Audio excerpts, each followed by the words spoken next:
In today's episode, during listener Q&A, we'll be exploring some practical solutions for damaged wood floors in a charming folk Victorian farmhouse. And later, you'll meet our friend Christopher Brandt, preservation architect and champion for all the old houses in his community. But first,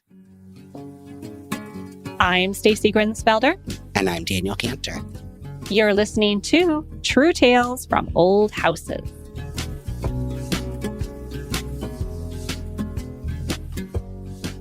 Hi, Daniel.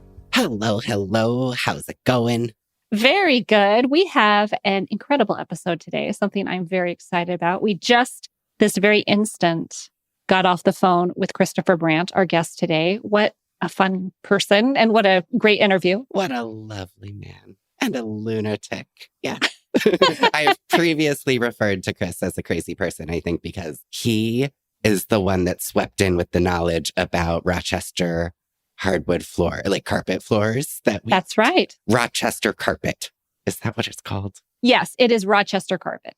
Great. I'm glad I've retained at least one thing. But before we launch into that interview, which you're all going to love, we want to say a quick thank you to our season 11 sponsors, The Window Course by Scott Seidler of the Craftsman blog, Sutherland Wells, Abatron, and Noonan Heritage Craftworks.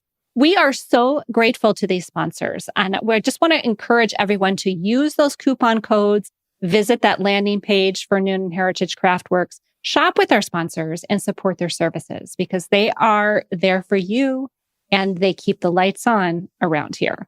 And by the way, if you forget those discount codes, if you go to truetalesfromoldhouses.com and click on the sponsors page, all of the discount codes are listed there. Super handy. Yeah, like somebody did it on purpose. Good job, Stacy. Like I did, yes, as a matter of fact. I do have a few announcements as usual. Today, sadly, is the last big episode of season 11, the maxi-sode, if you will.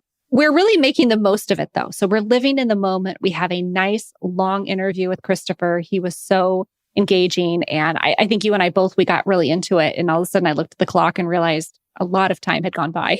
Yeah. I think he broke a record. I think so. So even though we are editing to a certain extent, we're bringing you a nice long interview with Christopher. Now, even though the season will be officially over, we are planning those 2 bonus ghost stories in October. We're soliciting your stories. So if you're listening, you have a good ghost story for us, let us know. Just write in. Let us know through the contact form on True Tales from Old Houses. We really want to record your story, but let us know that you have one first, and then we'll work from there. But we're doing something else fun in October. Would you like to share about that, Daniel? Do you mean our merch run? Our merch run, yeah. Ooh, baby, yeah, because in the past we have done t-shirts, we've done hoodies, we've done aprons, but this time around we have a brand new logo you may have seen in your podcasting app of choice. So we're working with the graphic designer Anna Dorfman right now, and we're interested if there are other types of apparel or accoutrement that you want. Let us know because we can probably make it happen.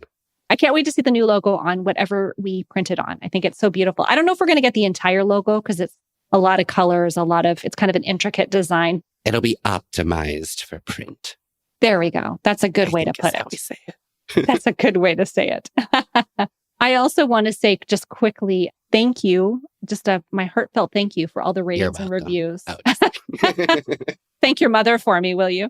For all the ratings and reviews that we have received on the show this season and all the seasons, quite frankly. We encourage you to keep doing that on the podcast platform of your choice, Apple Podcasts, Spotify, YouTube. They all have their own little system. If you're not into that sort of thing, if you could just share that episode with your friends, we would be eternally grateful. Thank you. Thank you.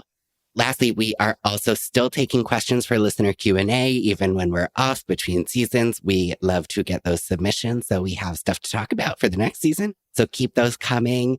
You can submit them on the contact form or via voicemail at truetalesfromoldhouses.com. To do the voicemail, go to the mic icon in the bottom right corner and follow a couple prompts, and it'll get you there. I love having them advanced so we can do some research or find a professional if we need one to get those questions answered. Yes, we want to be accurate. Have we done all the announcements? We have done them. I guess it's just quick updates. Do you have any for us? Oh boy, do I. Quick. I said quick. Okay. Really quick? You led me to believe with that this was going to be a while. Like I should go grab my cup of coffee. Go ahead. I could make it as long as necessary, but I'm very excited because I have embarked on a very long deferred project at my house, which is the front porch. Oh, that is brand new. I mean, for us, not brand new for you, brand new information for us. Yeah. We've never talked about it because it's only just begun, but it's a beast of a project in many ways because there's so much detail. Of course, one of the things that I adore about my house is its stunning cornices and whatnot, but boy, are there a lot of pieces of wood to cut out and replace and fix and consolidate with Abitron and just so many things to deal with. So I've been really tearing it up over there. Details.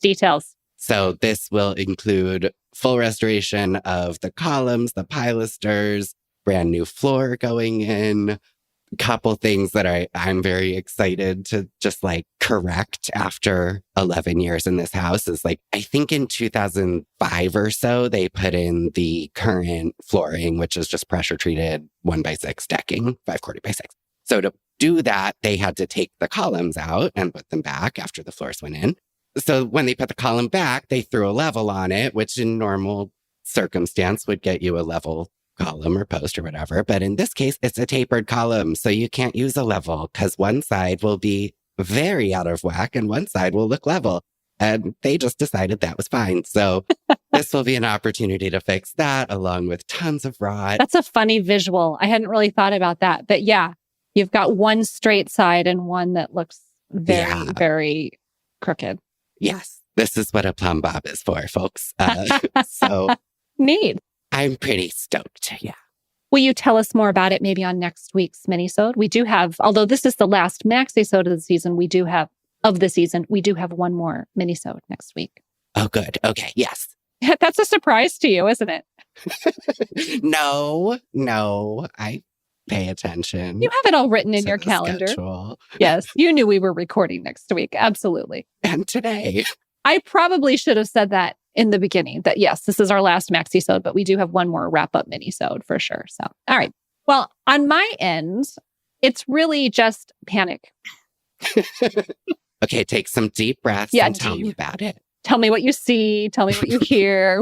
What is that? How you get over a panic attack, right? Yeah, what do you smell? Something. Right. Yeah.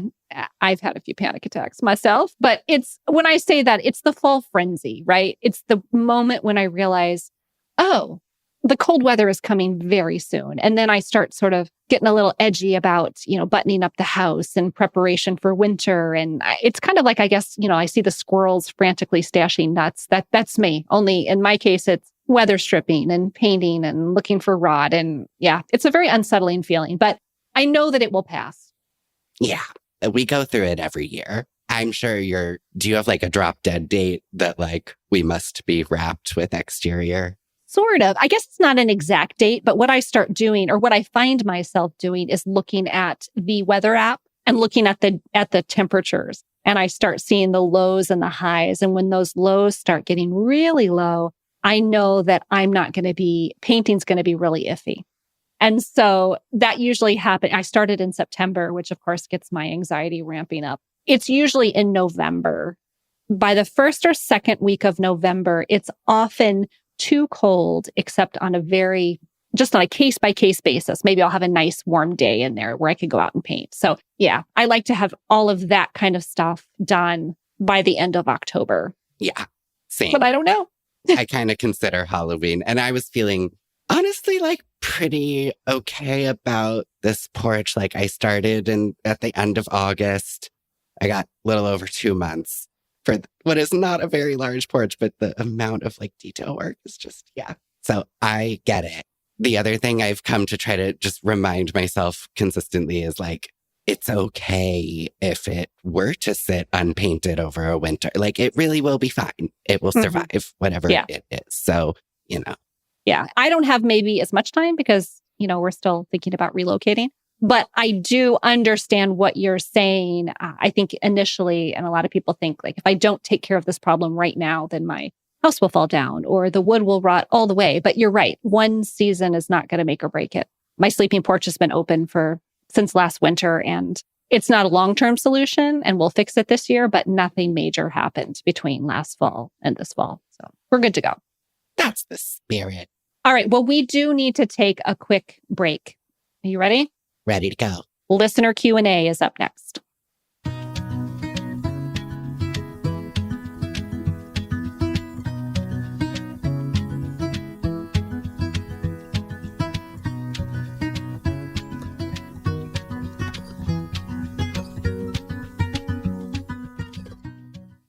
True Tales from Old Houses is supported by The Window Course.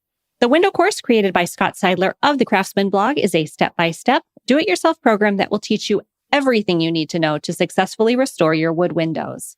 It's self-paced, so you can go as fast or as slow as you need, and there are also several price points to fit your needs and budget. We're headed into the fall, but there is still plenty of time to get cracking on your windows. And the Window Course has all the information you need all in one place. Scott is offering his students a special deal. If you sign up for the Lifetime Access Package or Training Package, you'll get a free infrared paint remover, which is a $100 value.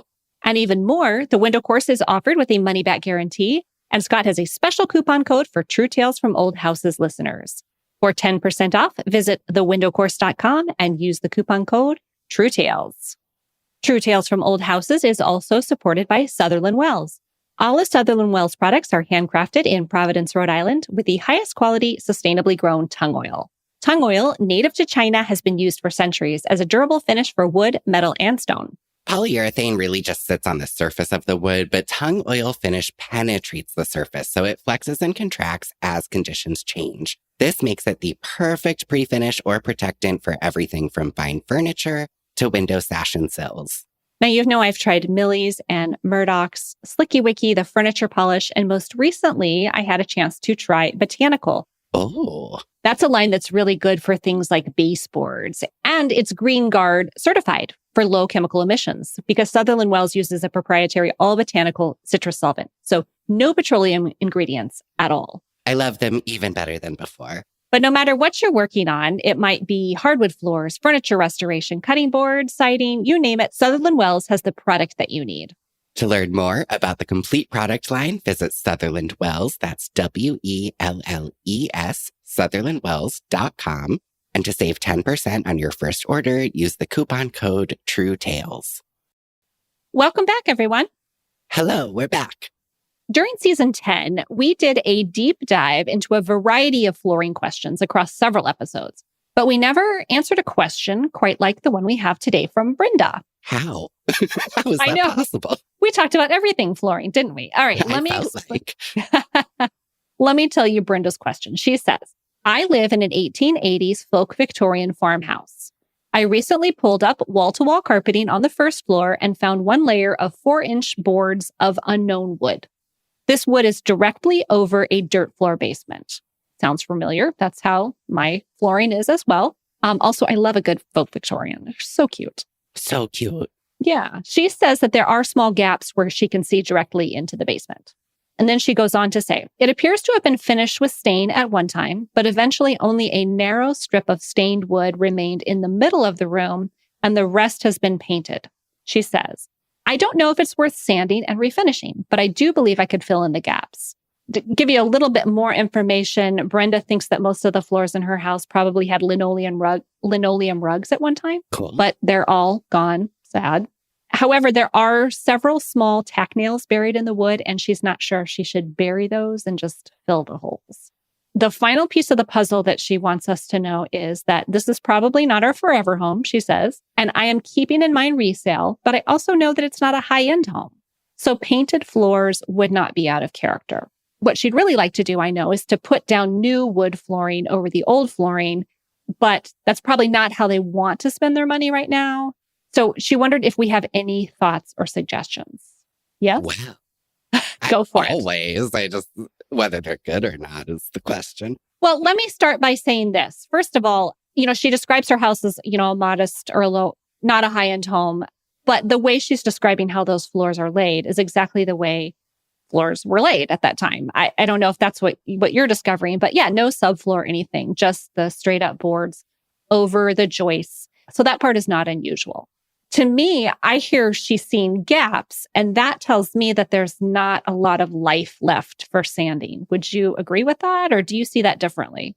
I actually see that a little differently. I think, I don't think Brenda mentioned where she is, but I'm guessing 1880s folk Victorian. I'm guessing that's going to be a pine subfloor is what she's seeing. That's my guess too.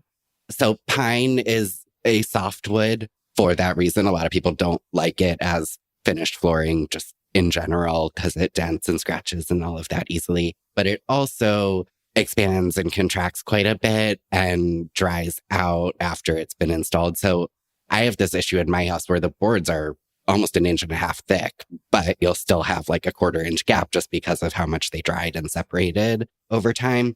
So yeah, it's not necessarily that you'll like sand through the floor. It's the sanding is not going to correct a big gap. It was my understanding that if it's tongue and groove and you sand a lot, then you start to see the tongue, and therefore there's not a lot left to sand. We actually talked a little bit about that in episode 106, which coincidentally was the one about Rochester carpet with Christopher Brandt. Yeah. But we talked about passive floor refinishing. So I guess that's where my mind was going, was instead of sanding, maybe using a chemical stripper and passively scraping that. That's a big job, but that is one way to tackle that. Yeah, I think if you were going to sand, certainly you would want to test for lead and just be appropriate about how you deal with that. You know, I'll say personally, I think I would have a really, really hard time living with really gappy subfloors just from like a dirt angle. I've done houses with them. I don't think I would like it personally. So you would not like to live with a floor like that. So what would you do? My favorite options would be refinish it and throw a big rug down, or paint it and throw a big rug down. So, which sounds like it's basically what it was at one time, was they had this big linoleum rug. To me, that would be practical.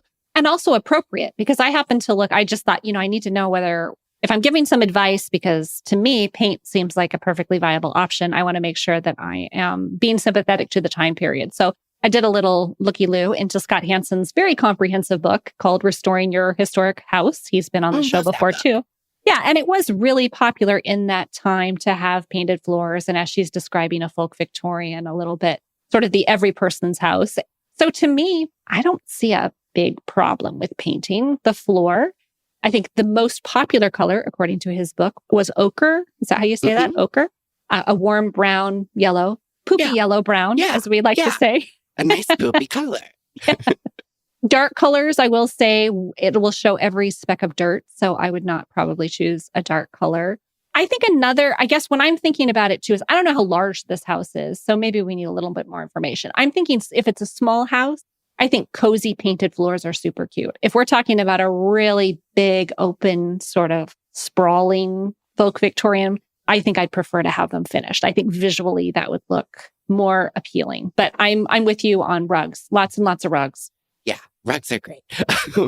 I think that color was popular because it was very good at kind of hiding dirt. I will say I have lived with painted floors in a couple places and I hate it. They show everything, but I have not painted them colors that really should, do a better job camouflaging, that kind of stuff.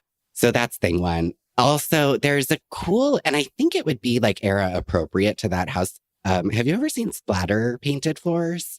Okay, that would drive me insane, but go ahead. I think they're really cool looking. I'm picturing like a Jackson Pollock situation. It kind of is. I don't think I could do it, but interesting. They did it back then. Then tell us more. I mean, it's basically what it sounds like. You paint the floor like a solid base color and then use a paintbrush to like flick splatter all over the floor. And I know it sounds horrific, but I promise if you look up pictures, like they're pretty cool. There's actually a house museum a couple blocks from my house where that was the original floor treatment. And I mean, it's a specific look, but it's pretty cool. My brain is screaming right now. I know. It's like, I'm so sorry. That's okay. I'm just trying to pick. I can't. It's like, I can't even picture that. But yeah, no, I think it's worth, we'll put a link in the show notes. We'll check it out. I know neither of us are saying cover it with linoleum. Yeah. No, I don't think she wants to cover it with linoleum. And I don't know, I think she said in her perfect world, she'd put new flooring in over old. I don't know why she wants that, but that's what she said she would like. Now, the one thing we didn't mention was she said there were some tacks embedded, and I'm all for just sink them, fill it, call it a day to me. Yeah. Otherwise, you'd be digging it out and you'd still have to fill it. So that seems like the quickest solution. Just drive them in a little further and cover them up.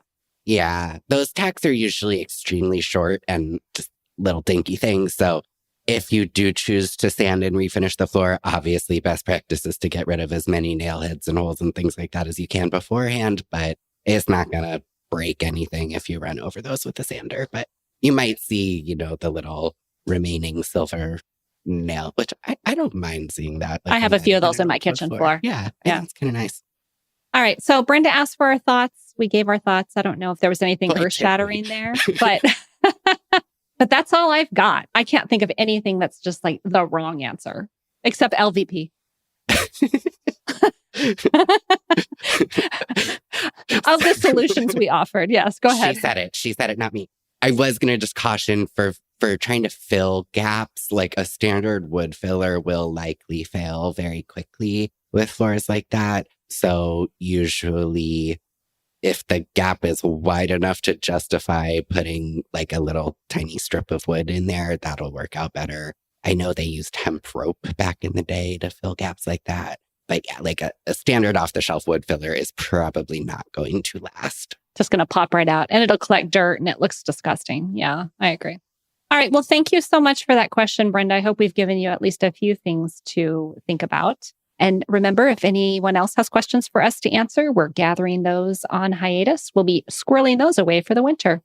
You can head on over to truetalesfromoldhouses.com to submit your question through the contact form or by voicemail. It is time, Daniel. We've got to take another quick break. We've got that extensive and wonderful conversation with Christopher Brandt coming up next. See you on the other side.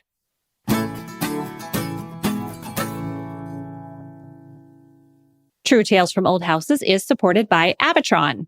Stacy, you and I, we love our houses, but we can't talk about them without eventually acknowledging the challenge of rotted and damaged wood. Windows, doors, columns, balusters, and any other wooden features will ultimately break down if exposed to the elements for long enough. But Abitron products can help. And for years, I was trying to calculate how many, maybe 7 years, I've turned to Abitron's liquid wood and wood epox to make durable, cost-effective repairs on Blake Hill House, especially the doors and windows. The system consists of 2 products, an epoxy wood hardener. That's the liquid wood. And a lightweight epoxy wood filler. That's the wood epox. And with those 2 products, liquid wood and wood epox, you can effectively harden softwood, patch pieces that are missing altogether, or both. I tried many different types of lesser wood fillers over the years and have experienced firsthand how quickly those repairs have failed. I really, really love Abitron because there's no shrinking, there's no sagging, it sands and paints just like wood. I have never had one of these repairs fail. I feel like they're extremely long lasting and will probably outlive me and the rest of my house. Visit Abitron.com for all of the product information and to order directly. And available exclusively to True Tales from Old Houses listeners, that's you. Abitron is offering a 10% discount if you use the coupon code TRUE2024. So enter TRUE2024 at Abitron.com and save those existing wood features instead of replacing them.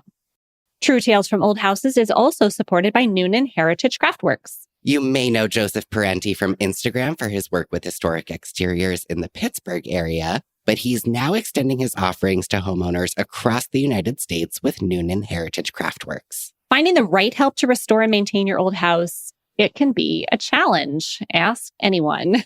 Where do you start? What materials and methods should you use? And who can you trust? Joseph is here to help. So schedule a phone call, video conference, or email consultation with Joseph to talk through your exterior project and help you game plan.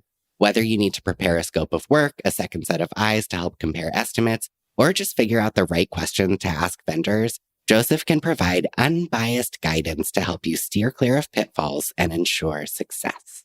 To learn how Noonan Heritage Craftworks can work with you, visit our special landing page at Noonan Craftworks. That's Noonan, NoonanCraftworks.com/truetales.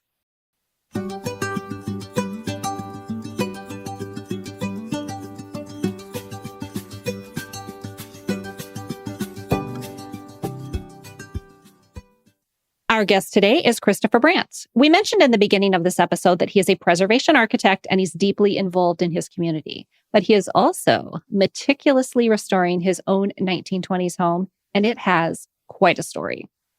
I'm Christopher Brandt. I'm a project architect at Bero Architecture in Rochester, New York. When I'm not busy saving old buildings in my day job, I try to save old buildings in my free time. Welcome, Christopher. Welcome. Thanks for having me. It's really nice to have you here. You are in Rochester, a sister or brother city, I don't know, of Buffalo. What? They're not the same. A sibling. Cousin. Yeah. Competitive cousin. We're always like competing with one another, like who's the best, right? Right. Who's doing the coolest thing in Western New York, right? And then Syracuse is just over there like, don't forget. Yeah. I exist. 100% true. Nothing against my Syracuse friends. There's lots of wonderful stuff there. But absolutely. Chris, are you from Rochester originally? Yeah, born and raised in the greater Rochester region. I can't be cool enough down on a street cred to claim I actually was born and raised in the city proper, but Rochester region, yes, I'm a native. And you've owned your home for just over 10 years. Yeah, just over 10.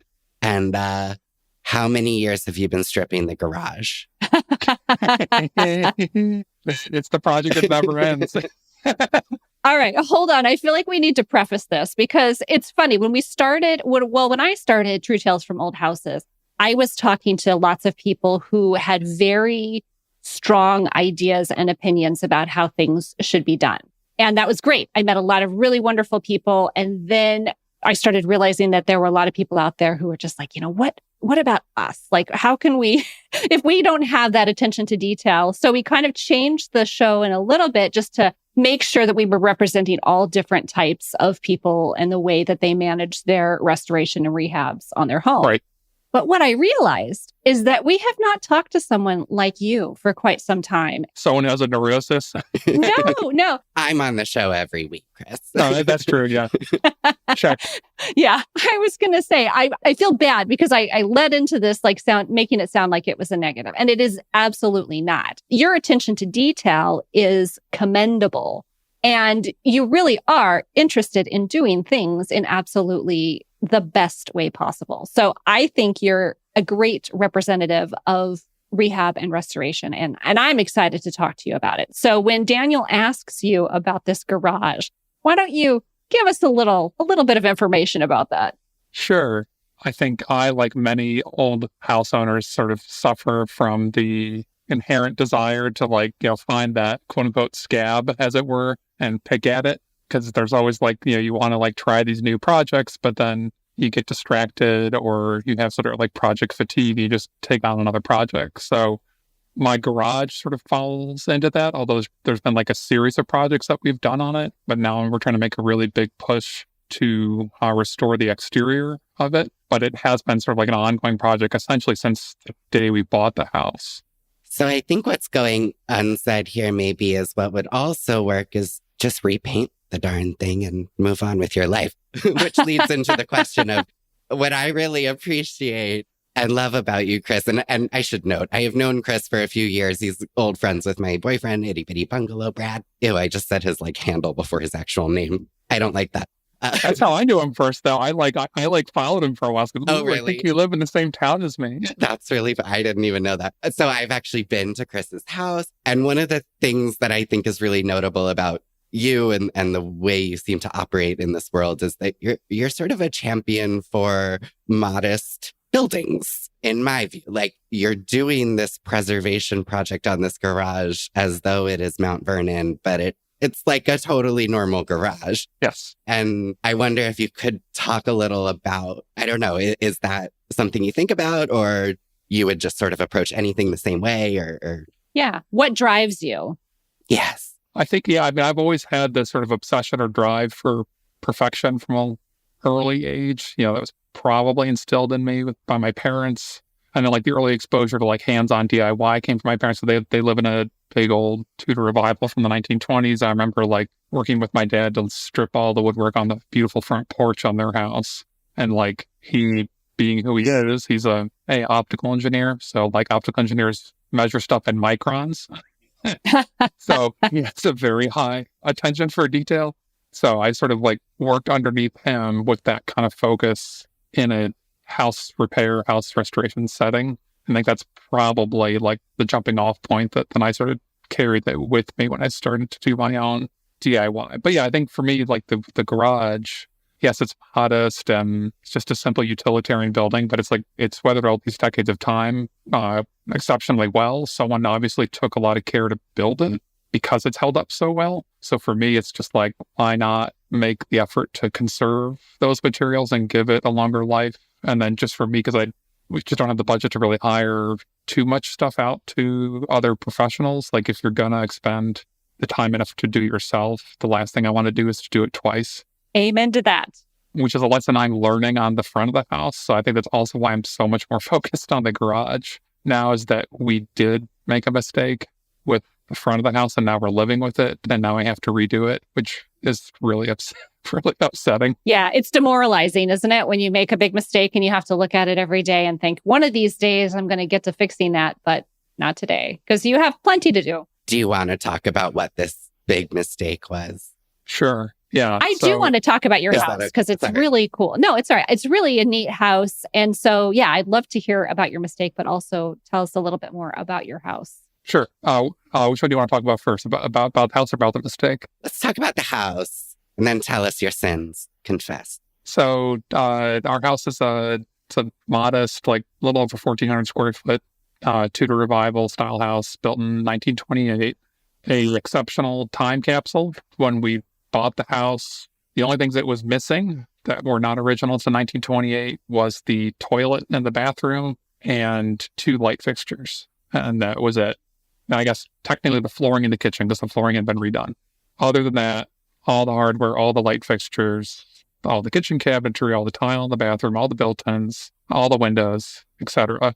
So you ripped it all out. 100% original. That's right. Just put it right in the dumpster. Builder grade. It's all looks like Holiday Inn Express. Yeah. Yes. So that in and of itself is special. But then what like really made me sort of like want it hook, line, and sinker was then starting to uncover the very unique history that it has that I'd started to get a taste of early on. As people know that have followed me, that I've uncovered more of it over time.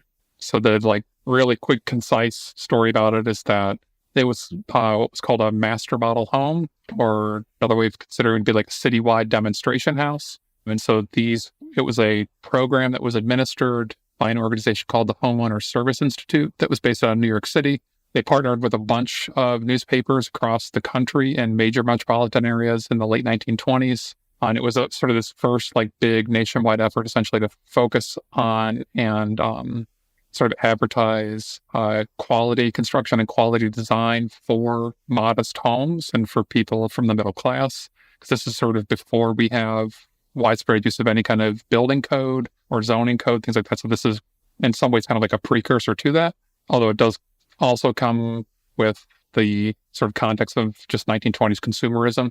There's also just a lot of advertising and sponsorship of various materials that go into these houses. So there are a bunch of these across the country, but in each major city where they would occur, you only have essentially one per year. And so in Rochester, there are 4, and mine is the one from 1928. And so because of it being this sort of master model home, it had all of this crazy amount of news coverage. They wrote a newspaper article on our house once a week on documenting the progress, often with photographs and detailed description of what was going on. And then I think because of the person who built our house, I was a local builder here in Rochester. He was very savvy with advertising and sort of ginning up interest around his overall development project, which is like the whole street that I'm on, that he got even more coverage for the house, which is some of the newer stuff that I've been finding that people may be seeing, like where there's these national magazines for God knows what reason that have my house in it for, again, sort of advertising himself on top of this sort of master model home program. So I'm not sure I understand why it got so much coverage, why it was such an important house that it was in magazines and newspapers.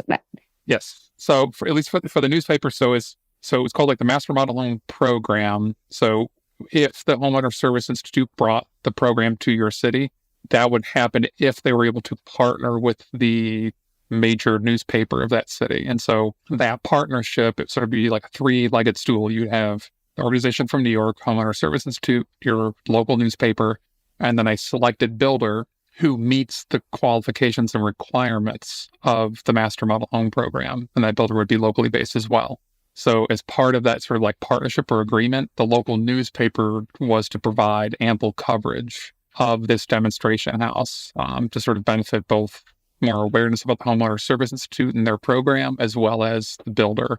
So that's at least why locally, while there's all these newspaper articles in the house when they're building it. Were they showing off the building process or the supplies that they were using for the building process, or all of the above? Yeah. Okay. Yeah, all of the above, especially once the house gets finished. They had it open for 4 weeks in its finished state to have people tour through. Especially with that, then you get all these advertisements of every single material and component and fixture that went into it. You get advertisements in the newspaper for that, as well as descriptions of what the equipment was. And then the other added cool factor, at least for ours, since we're in Rochester, home of Kodak, sort of serendipitously enough, that same year, 1928, George Eastman was experimenting with his first use of color motion picture film. Somehow my builder, Fred Tosh, got a hold of that only about 2 months after Eastman debuted it to Thomas Edison. And then they made a film of the construction of my house. And then that was part of what you would see when you came during the 4-week open period when it was fully furnished. You first went down to the basement into the quote unquote like movie room, and the basement, my little, what's now my workshop, if people have seen photos more recently that follow me. You'd come and watch the film first as a sort of demonstration of here's how the house is built step by step. And then you'd go up and then tour through the finished floors on the first and second. That's the coolest thing I've ever heard. That is so neat.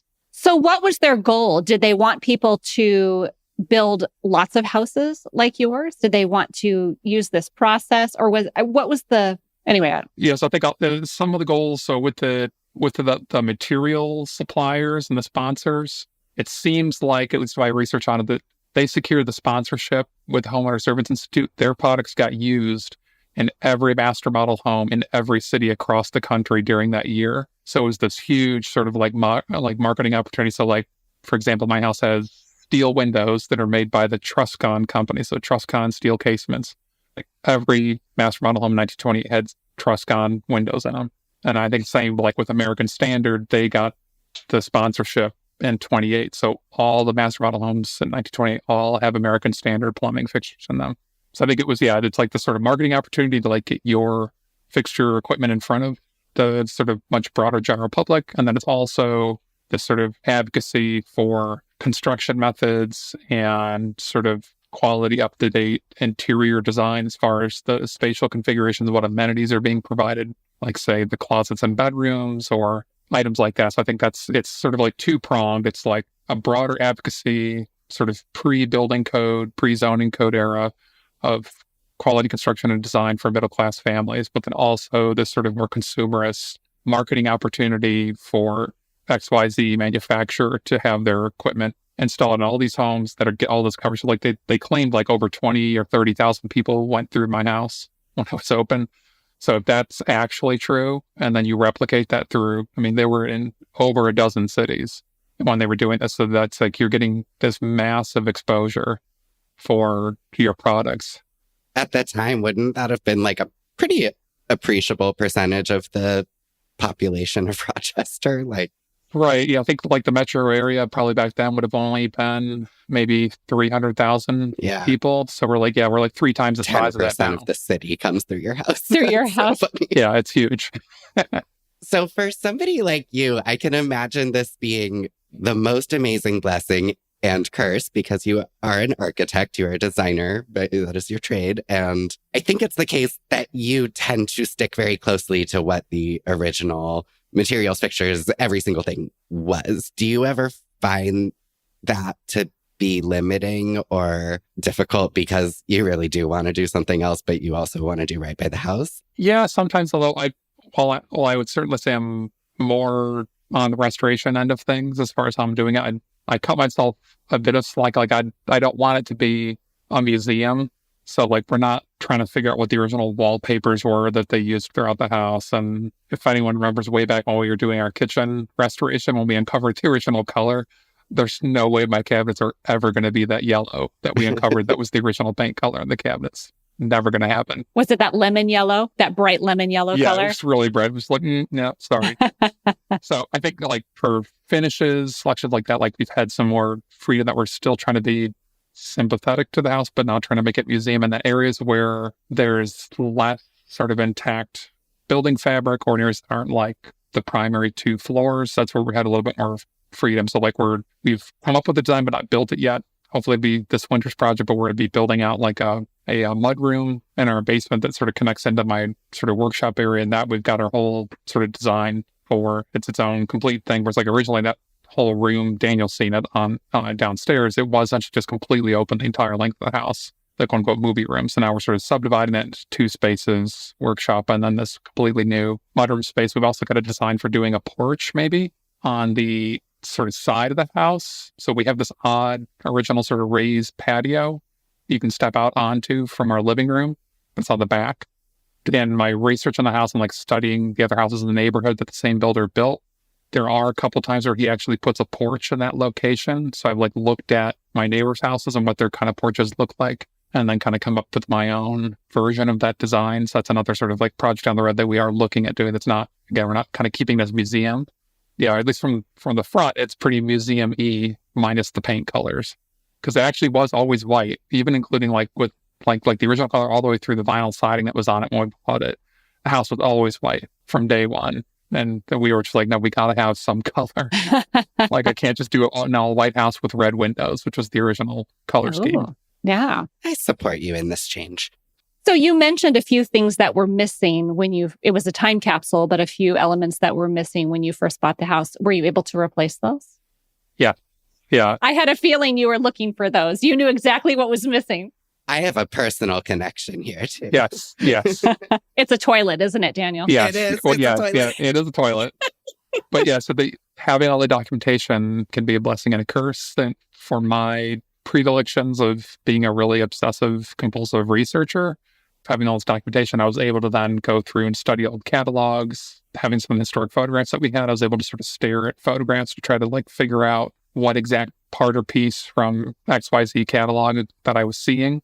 And then just started like doggedly searching eBay for months, which turned into years to find those exact pieces. The one Daniel's referring to that took literally forever, like 5 years, was finding what would have been the original toilet in our bathroom. So one of the pieces that was missing. And then the whole saga of like getting one of these big fancy toilets from back then, getting them all put back together and finding quality replacement parts if you needed them, and then installing them. So it all turned out well in the end, but that was a process. And I did that too with a few of the missing light fixtures as well.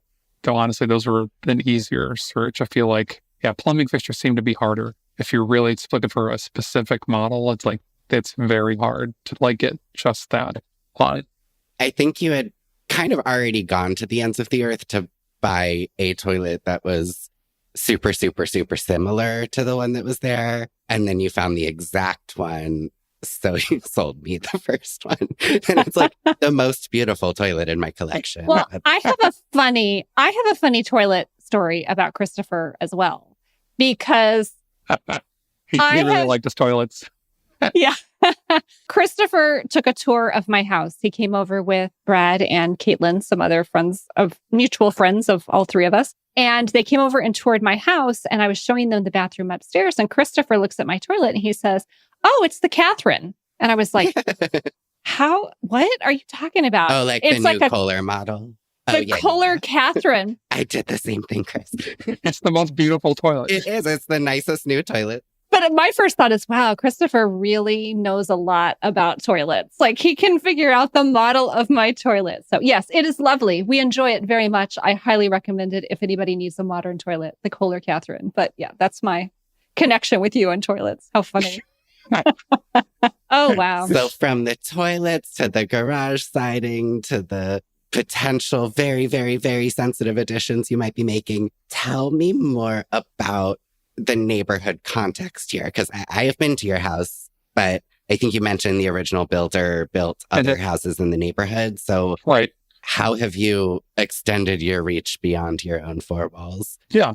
Within like the first year or so of owning the house, we ended up doing all the research needed. And then I sort of wrote my first National Register nomination of my life on our house. And we successfully got it individually listed on the National Register so that we could pursue the New York State Historic Homeownership tax credit for all these things that we've been doing on the house, which has been great. But then I sort of like widened my vision. So one of the things I do outside of work is like to be very involved in my community. I do that through many different ways. One of the primary ways that I do that in the town that I live in and around Aquinnah, I serve as the chair of our Historic Preservation Commission. And so the commission sort of hatched this idea that one thing that we'd like to do as a project to sort of build ourselves up and build up experience, sort of like almost our own sort of internal training regimen, as it were, because we certainly had a number of members at the time that, they're not coming from a position like me where I'm just doing this every day, day in, day out. And they don't need to be. That's sort of the beauty of these commissions. You have these sort of multitude of perspectives and life experiences, but we essentially hatched this plan that we wanted to pursue a National Register district in our town, because our town had 0 National Register districts. After I got my house individually listed, my house was the 3rd National Register listed property. And we're talking, this is a town of 40,000 properties, and there's only 3 on the National Register. So we're like, from that perspective, we're definitely way behind the curve in the preservation world in our town. And so we wanted to sort of pursue this project because it was a great way to encourage more awareness about the town's history, advocate for historic preservation in a much more sort of purely positive way, so that we're opening up this opportunity for tax credits to other homeowners in the town. So we looked at a couple different areas that we were going to maybe try to pursue doing a district, and then sort of land on that it would be a little bit of an easier lift from the commission standpoint, that there was a very clear district where my house was, because like Daniel was sort of alluding to, so while my house was being built, the builder, Fred P. Tosh, he was building the entire block, all 31, well, there's 33 houses now, there were 31 originally, all 31 original houses. They were built between 1927 and 1929, all by Tosh. Tosh actually lived on the street. That was sort of one of his marketing techniques or gimmicks, if you're being unkind. Your contractor would be your neighbor, then that speaks to how much he trusts and the quality that he's doing, that he would actually live there. And he did often, but he would only live in his house for 3 years at most, because he'd then be going on and doing the same thing. But what was sort of significant is that where my house is at, that block in the town of Browniquay, that was the first time that he did this. So that kind of came up with this idea that I want to have this sort of controlled plan development where I own all the properties. I'm going to design and build all the houses so that I can also control even the composition of the overall streetscape, like which house gets which style, and making sure all the driveways are aligned and oriented the same direction, sort of where the street lights go and street trees, etc. Like really have this like exacting control to ensure a cohesive composition to the whole street aesthetically. So this was sort of the first time he hatched the idea, but then went on to do it multiple times after, and then continued to expand. He got to the point where he was doing whole neighborhoods. And by the time he sort of dies, he's built, at least 2,000, maybe 3,000 homes in Rochester and also Buffalo later in his career. So once we sort of centered on that, we're like, yeah, that'd be a great project. So we just sort of took it at our own pace. I tried to do my best, which sometimes is hard for me. Try to ensure that we sort of go through the learning process together and not try to just be like, well, I'm the expert of the room, I'm just going to take control of it, I'm going to do it. Because of that, it took longer. We got interrupted by COVID, but we did finally sort of cross the finish line earlier this year, and then had to go through the review process at the state and federal levels. But we did, I think as both of you know, that we just successfully got a district officially listed on the National Register just about a month ago. So it was like a great, huge accomplishment. Congratulations. Yeah, so it feels really good. I know a lot of our commission members are very proud of it. It took a long time, but we got it there, and it was sort of like a great planting a flag in the sand. And we've sort of through that, or sort of along the way, we've been sort of picking up a lot of momentum as a commission and taking on additional projects. So we're also now in the midst of doing a whole townwide historic resource survey, which one of the main goals for that is to identify a bunch of more potential National Register districts. Then we can start to apply for grant funding to do. I think that was one of the main issues. Like when we hatched this initial idea of like, hey, we want to do a National Register nomination, it's kind of hard to get grant funding for that if you haven't done this big historic resource survey to pre-identify. So we're just sort of coming out of the blue being like, we want to do a National Register nomination. So because of that, we really had to kind of take it on our own. We couldn't really seek grant funding, but now we've sort of like shown, look, we self-performed this. Now we're getting this big survey done. So we're hopeful that now this will kind of continue to build on the momentum and start to get several more districts listed in the town. Because we're way behind compared to Rochester, which is just south of us. We're neighbors, but Rochester I've lost count of how many historic districts they have. Would you use that grant money for things like appropriate streetlights and sidewalk? What is that grant money used for in a historic district? So on the town's end, we can only apply for grants for like soft costs. So it would just be the like professional fees to like hire an architectural historian to sort of research and write the National Register nomination. So that's what we're doing right now. We secured a grant that was just shy of $40,000. And we hired a architectural historian out of Buffalo, who's now doing the whole town-wide historic resource survey, though they're doing it in partnership with the commission. So the whole commission is providing a lot of volunteer hours as part of their work. Because even though $40,000 sounds like a lot of money, it's nowhere near enough to do a town the size of Irondequoit. So there's a lot of sort of volunteer effort that's being folded into that. At the private property owner end of things, there's not a ton of grants available, but there are the tax credits, both for homeowners, but also just the commercial tax credits for like the big rehabilitation projects on historic buildings. So that's the big benefit. Once you start getting a lot of these houses listed on the National Register, that opens up this sort of avenue for the sort of investment and care of the historic properties, which Irondequoit has a ton. Like we are a town filled with 1920s streetcar neighborhoods. And then once you get a little further away from the arterial streets, then we have these like large pockets of great like mid 20th century neighborhoods with these wonderful ranches and split levels. And essentially like the town's been fully built out since about the like early 1970s.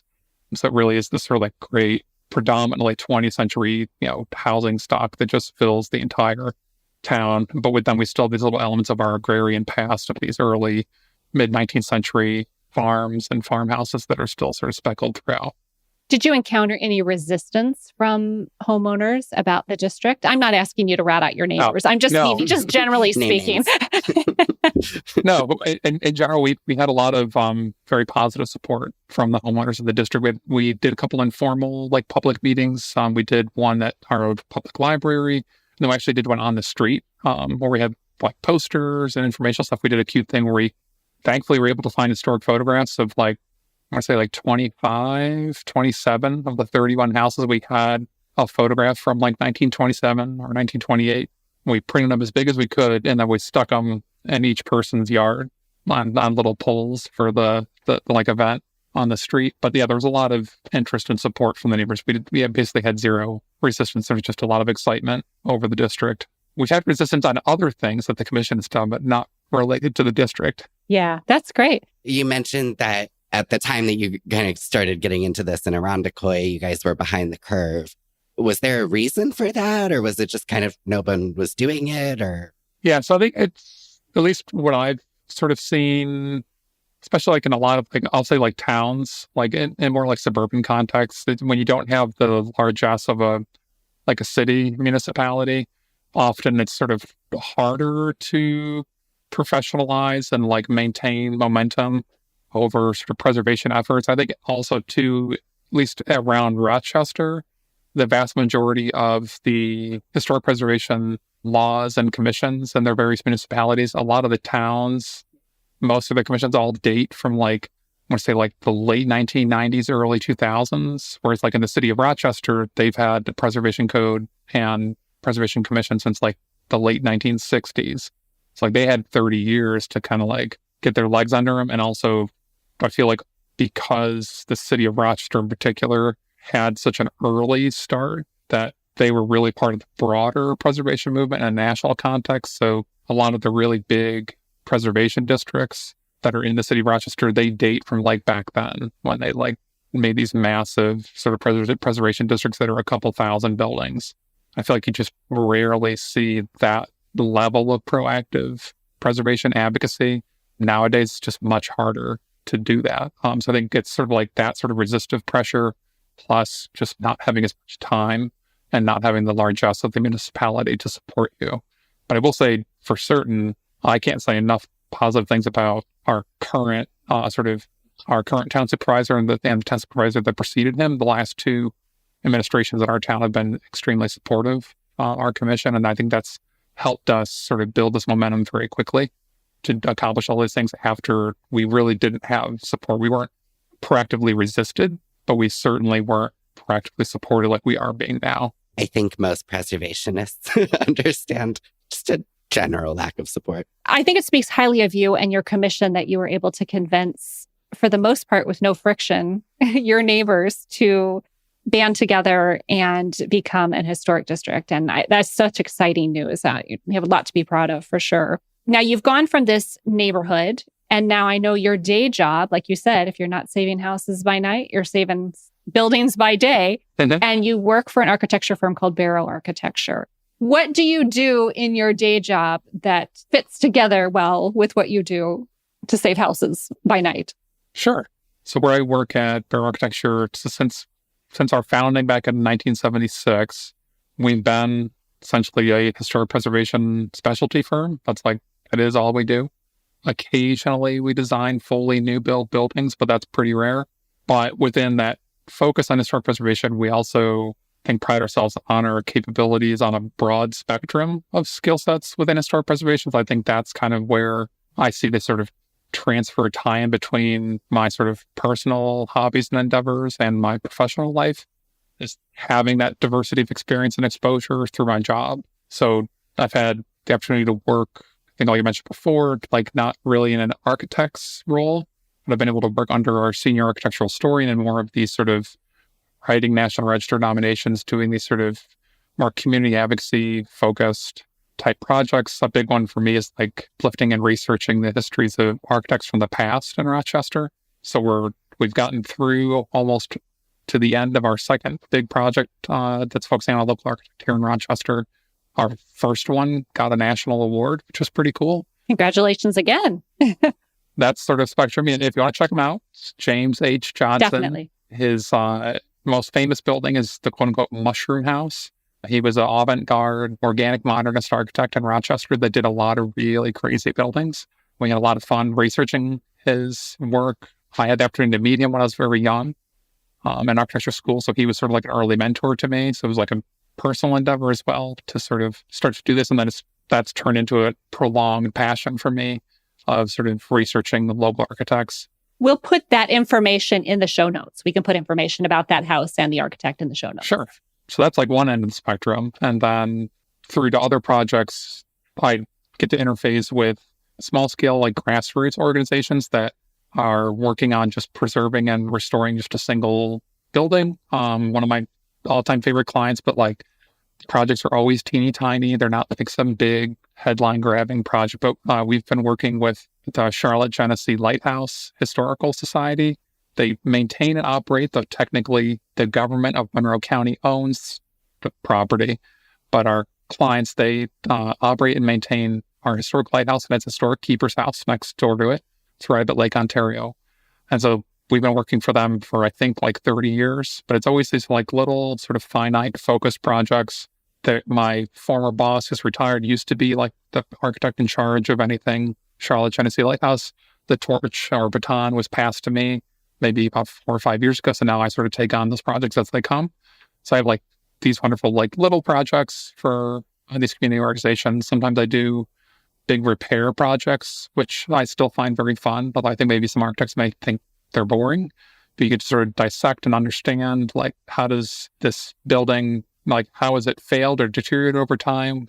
Maybe something's been done to it. Maybe the original design wasn't quite done correctly, or wasn't built correctly. How can you sort of improve that to ensure the more longer term care and use of the building without inherently sort of altering its historic appearance? So there's a lot of repair or focused restoration projects that I get to work on for churches, even some homeowners Oddly enough, right now I'm working on a roof replacement and structural stabilization project for the personal house of the guy who did the mushroom house, so James H. Johnson's personal house. I'm now working with the current homeowners of his personal house to do this big, very complicated, because his buildings are very wild. So the roof is not your average roof, but it's just a roofing project. So I'm sure some architects will be like, not my cup of tea. So you said something that made me think of another question for you, because I was actually, a friend of mine asked me this same question once and I didn't have an answer. But you mentioned that sometimes things aren't built correctly. Do you find that in historic buildings? Do you find errors that would... Of course. Okay, well, give us some dirt. I'm dying to know. I think Daniel's heard me maybe say this. Sometimes I say this pretty frequently just about like historic houses, that I'm a big believer. I feel like every builder and every architect, has a blind spot, or if you're being unkind, had like a corner they cut, and you can you only uncover that with time. So like in my own house, there's a lot of things about it that were built exceptionally well, even sort of above average, even though it's a little modest house. But one of the corners that was cut that bugs me to no end is that the subfloors in my house, that goes underneath your finished flooring, the subfloors of my house are not tongue and groove. They're just 1x4 boards with no joint to hold the boards, flush with one another, so that now that 90 plus years has occurred of heat and humidity and temperature changes and a little bit of settling, now those boards can move independent of one another, which then manifests into my finished floor, creaking a whole bunch and moving independent back and forth. But finding those things, it's not a unique thing. It's something that I think always sort of occurs in the building. And to me, that's very exciting to really study and dissect a historic building and stuff. Something we do a lot. So like another really boring project type that I do is called condition reports, where I'm just literally on my hands and knees crawling through every crack and crevice and room in a building, documenting it, and then sitting down, thinking about it, writing about it for hours, and creating essentially a whole list of here's what's wrong with your building. Right. Oh, I would love that. and here's how we're going to approach fixing it and how much it's going to cost to do that. I think we tend to, as modern day homeowners, tend to romanticize, like the old house community tends to romanticize that builders did everything so beautifully and perfectly. We think that they did no wrong. And it's really interesting to hear you talk about. They did a lot of wrong. They did a lot of wrong. Well, they didn't have building codes. Yeah. Half the time they didn't have architects and they didn't have YouTube. So how are they supposed to do anything? It's a miracle. So when you're doing these projects and preparing scopes of work and I assume speccing products and things, like, do you have to take a different approach than when you're doing your own house? Like, I'm just thinking, like, I can't imagine asking any of the guys I've ever hired to paint anything to use linseed paint. Like, I just can't even imagine it. But is that something you run into, or like how do you work through that stuff? It's sort of hit or miss as far as with the client. And it's always kind of hard to tell, like, how the client's going to take and utilize like that condition report in the long run. So we've had like the whole spectrum, like, we'll write this big condition report that they paid a whole bunch of money for, and then it'll go sit on a shelf and they'll do nothing about it. And then someone 20 years down the road reaches out to our firm because they heard that we were these specialists in historic preservation. And they got a big old building, it's got a bunch of problems. And then we find out after the fact, hey, we wrote a report for you like 20 years ago. And they're like, what report? Oh, yeah. So there's that end. And then we've also got the lighthouse that I do projects for. And then also a couple of long church clients that we have. Some of them have done like every single thing. And the condition report, like they took it to like, here are our marching orders.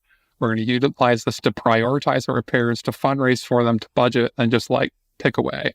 I would say, yeah, at least within the profession, to Daniel's specific example, I think it's still a big learning curve for the linseed oil paint. However, we do typically address that now in our condition reports, talking about this sort of bifurcation within the paint industry, especially exacerbated by certain states having much stricter VOC requirements, like we have here in New York State. We often attach sort of reading materials or reference materials. So we're always sort of referencing, there's that sort of white paper that was in the APT bulletin done by the National Park Service on linseed oil paint. We sort of include that as a sort of reference point, like, we strongly recommend you give consideration to this, but we understand that still this is sort of out of the norm of practice for industry standards. APT? Yeah, APT, the Association for Preservation Technology. Yeah. Acronyms. As Acronym I write people. that down, Yes. like I've heard of it. And then for like when we're doing an actual construction project, so say it's the roof repair that I'm doing now, or I do a lot of residential work as well, or like a big restoration project like the Little Theater that I did a few years ago.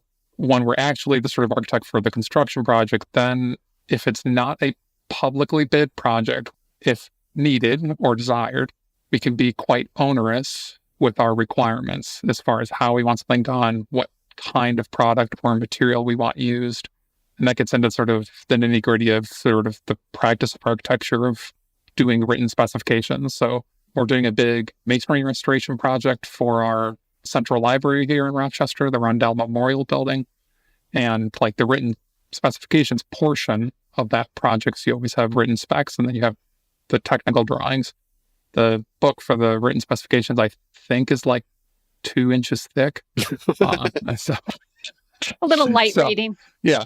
So, I mean, you could really get into the sort of like weeds on that to really exactly control that. And that's a whole sort of facet of both general professional practices in architect and especially in historic preservation that like really go down the rabbit hole about means and methods and materials being used and researching how they perform over time for a long term. Like a big thing for us here that our founder, John Bero, his sort of, I wouldn't call it a catchphrase, but his sort of rule of thumb always was that like, if X material or product has not been sort of on the market or being utilized for a minimum of 50 years, we're not specifying it because it doesn't actually have a track record.